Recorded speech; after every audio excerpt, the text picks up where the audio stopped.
Hello everyone, in this video I am going to show you how to turn off chats in Roblox. So for this you have to go to the Roblox, and I have already turned it on. And when you search for the Roblox you will see this page most probably, and after that you have to click on the settings option from here.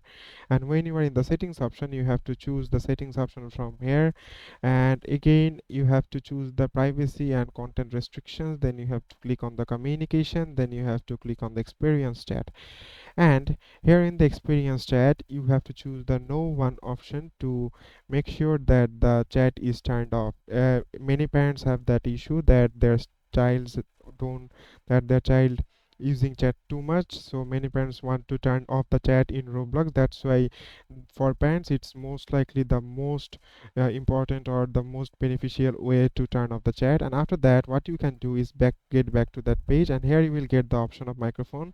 In my profile there are no option of microphone, but in many of the app you will get the option of microphone. You have to simply click on that microphone option. Then after clicking that there will be one option only. You have to simply turn it off to turn off the voice chat also. So you can also turn off the chat as well, and also you can turn off the voice chat as well.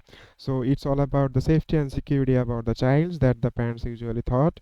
And thank you very much for watching this video.